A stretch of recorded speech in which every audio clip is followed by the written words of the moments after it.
মঈনুদ্দিন টিপু হিয়াজুরি বাবাজানকেও বিনা দোষে 2021 সালে মার্চ মাসের 20 তারিখ দেখছেন তো আপনারা কিছুদিন আগেও কিভাবে একজন পিসাবরে কুপাইয়া বাড়িঘর ভেঙে, যারা এই দেশে আইন শৃঙ্খলা নামে বিভিন্ন থানায় বিভিন্ন জায়গায় বিভিন্ন ছদ্মবেশে এই মুফতি সাইজা বৈশা রয়েছে, এই ওনার উপরে অত্যাচার হয়েছে কেন? আমার দয়ালের উপর অত্যাচার হয়েছে কেন? তারা কি আজ পর্যন্ত মাদ্রাসায় মসজিদে যে অশ্লীল কাজগুলো হচ্ছে এগুলাকে আমাদের কোনো দরবারে বা কোনো মাজারে কোনো খানকায় আজ পর্যন্ত আপনারা এরকম কোনো প্রমাণ দেখাইতে পারবেন? কিছু মানুষ ছদ্মবেশে বিভিন্ন জায়গায় বসে আছে, তাহলে তারেক রহমান উনি কি করতেছেন? ওনার প্রতি আমি সম্মান রেখে বলতেছি, উনি কি করতেছেন? হ্যাঁ, আচ্ছা, কোরআন পর্যন্ত বলৎকার হচ্ছে, একটা বাচ্চাকে হাফিজি শিখাইতে নিয়ে বলৎকার করতে। আমরা তো মানুষ, আমরা তো দেশে, মানে আমরা তো এই দেশের মানুষ, অন্য দেশের মানুষ না, এই দেশের নাগরিক। আমরা কি বেড দেই না? আমরা কি কর দেই না? আমাদের ব্যক্তিত্ব স্বাধীনতা নাই? আমরা কেন এই মাদ্রাসায় মসজিদে আকাম কুকামের সাথে জড়িত হচ্ছি না বিদায় আমাদেরকে এইভাবে নির্মমভাবে অত্যাচার করা হবে?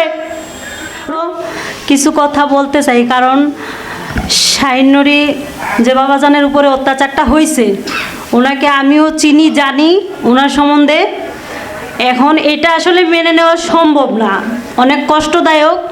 এটা আমার বাড়ি সিলেট, তো সিলেটের একটা আঞ্চলিক কথা আছে যে শিয়ালের কাছে কখনো মুরগি বাগি দিতে হয় না।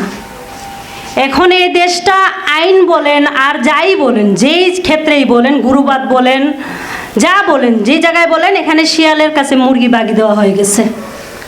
তো আমি ছোট মানুষ, আমার ছোট জ্ঞান থেকে যে কথাটা বলতে চাই, আমরা যদি ক্ষেত বাঁচানোর জন্য ক্ষেত করি, ক্ষেত বাঁচানোর জন্য বেড়া দিই, ওই বেড়াই যদি ভেঙে ক্ষেত নষ্ট হয়ে যায়, তাইলে এই বেড়া দেওয়ার কোনো মানে নাই, এই বেড়া দেওয়ার কোনো মানে নাই। তো বাংলাদেশ, এখন একটু আগে আমার দয়াল বলে গেছেন একটা কথা যে বাংলাদেশে আইন শৃঙ্খলা এবং কি থানা যেই কোনো জায়গায় এই তারেক রহমান, মাননীয় প্রধানমন্ত্রী তারেক রহমান, ওনার সম্মান নষ্ট করার ক্ষেত্রে কিছু মানুষ কাজ করে যাচ্ছে ছদ্মবেশে। আচ্ছা, আমি মানলাম ওনার সম্মান নষ্ট করতে তারা কাজ করে যাচ্ছে ছদ্মবেশে। এখন উনি কি করতেছে?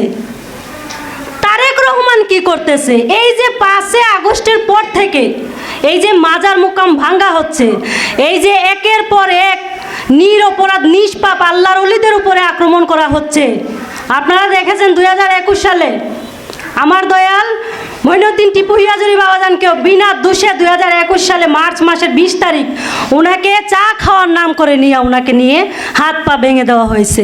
এখন পর্যন্ত এটা সুষ্ঠু বিচার আমরা পাই নাই।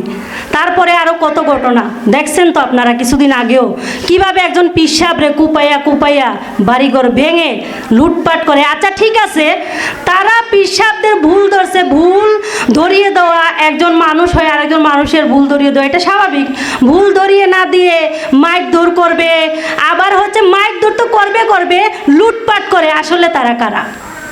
যারা এই দেশে আইন শৃঙ্খলা নামে বিভিন্ন থানায় বিভিন্ন জায়গায় বিভিন্ন ছদ্মবেশে এই মুফতি সাইজা বৈশা রয়েছে, এই হুজুর সাইজা বৈশা রয়েছে, এই অত্যাচার করতেছে অলি আল্লাহর উপরে, অত্যাচার করতেছে মাজারের উপরে, যেই অলি আল্লাহ এই দেশে ইসলাম প্রতিষ্ঠা করছে তাদের উপরে অত্যাচার করতেছে। শাহিনুরি বাবাজান একজন আল্লাহর অলি, এটা আমি জানি। ওনার উপরে অত্যাচার হয়েছে কেন? আমার দয়ালের উপর অত্যাচার হয়েছে কেন?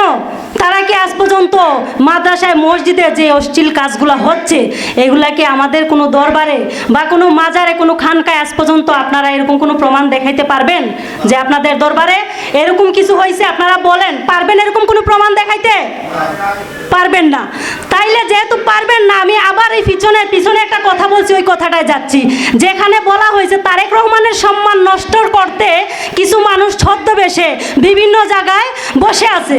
তাহলে তারেক রহমান উনি কি করতেছেন? ওনার প্রতি আমি সম্মান রেখে বলতেছি, উনি কি করতেছেন? কোরআন বলৎকার। হ্যাঁ, আচ্ছা, কোরআন পর্যন্ত বলৎকার হচ্ছে, একটা বাচ্চাকে হাফিজি শিখাইতে নিয়ে বলৎকার করতে, তার মানে এই বাচ্চাটা কোরআন পড়ছে, হাফেজ হয়েছে, ওই বাচ্চাটাকে বলৎকার করা মানেটা কি? কোরআন বলৎকার করছে। এগুলোর বিচার কেন হচ্ছে না? তারেক রহমান কি ওনার নিজের সম্মান বাঁচাবে না? ঠিক আছে, এটা ওনার ব্যক্তিগত বিষয়। আমরা তো মানুষ, আমরা তো দেশে, মানে আমরা তো এই দেশের মানুষ, অন্য দেশের মানুষ না, এই দেশের নাগরিক। আমরা কি বেড দেই না? আমরা কি কর দেই না? আমাদের ব্যক্তিত্ব স্বাধীনতা নাই? আমরা কেন এই মাদ্রাসায় মসজিদে আকাম কুকামের সাথে জড়িত হচ্ছি না বিদায় আমাদেরকে এইভাবে নির্মমভাবে অত্যাচার করা হবে? রোজার মাসে এই মানুষকে ঘর থেকে ধরে নিয়ে কোনো অভিযোগ ছাড়া, কোনো অভিযোগ নাই, আজ পর্যন্ত অভিযোগ দেখাইতে পারে নাই। যাকে হত্যা করা হয়েছে এটার সুষ্ঠু বিচার চাই আমরা। এটা কে হত্যা করছে, কারা করছে, এটা যেন তদন্ত করে বের করা হয়। উনি নিজেও বলছে, শাহিন নুরি দরদি উনি নিজেও বলছে, এটা যেন সঠিক খুনিকে বের করা হয়, সঠিক অপরাধীকে বের করা হয় খুঁজে। এবং কি যারা এই মাজারে ভাঙচুর করে মসজিদ মাদ্রাসায় আকাম কুকাম করতেছে, বলৎকারী করতেছে, বাচ্চার পেটে বাচ্চা ঢুকাইয়া দিতেছে, তাদেরও যেন সঠিক বিচার হয়। আমি এখানে অনেকে অনেক কিছু বলছেন, অনেক আমার সব সিনিয়র এখানে, সব আমার গুরুজন এখানে, সবার প্রতি সম্মান রেখে বলতেছি, আমার কিছু বলার নাই। তারপর আমি এই দুইটা জিনিস, আমি দুইটা বিচার চাই। একটা হচ্ছে গিয়া এই যে মাদ্রাসায় মসজিদে এত কিছু হচ্ছে, এটার বিরুদ্ধে কেউ আজ পর্যন্ত একটা মোল্লার বিরুদ্ধে কথা বলে না। আমাদের সুফিবাদের লোকেরা একজন একটা ভুল করলে আরেকজন সুফিবাদের লোক তার বিরুদ্ধে কথা বলে, তাকে সংশোধন করার জন্য যথেষ্ট পরিমাণ করে তাকে। আর মোল্লারা যে এত কিছু করতেছে, একটা মোল্লা কি আরেকটা মোল্লার বিরুদ্ধে কথা বলতেছে না কেন? তাদের ভিতরে কি চলতেছে? তারা মোল্লারা একটার বউ বিয়ে করে ছাড়ে, আরেকটা মোল্লা বিয়ে করে, এরকম প্রমাণ দেখতেছেন আপনারা।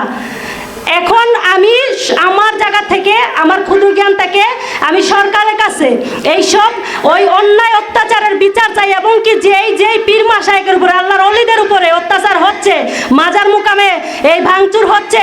আমার বাড়ি সিলেটেই, দেখেন গত কয়েকদিন আগে সিলেটে শাহজালালে উরুস গেছে, মানে 706তম উরুস পর্যন্ত সামা মাহফিল গান বাজনা হয়েছে। 707তম উরুসে এবার এসে গান বাজনা বন্ধ। কেন জানেন? সিলেটের যে এই এমপি, আচ্ছা ঠিক আছে, এইটা সিলেটের যে যারা আছে তারা হচ্ছে গিয়ে মাজার বিরোধী, যারা ক্ষমতায় আছে তারা মাজার বিরোধীটা বোঝাই যায়। কারণ যেহেতু 706তম গান বাজনা হয়েছে, 707-এ এসে এখন গান বাজনা বন্ধ হয়ে গেছে, তার পিছনে কারা আছে এটা আপনারাই বুঝে নেবেন, আমি আর বললাম না।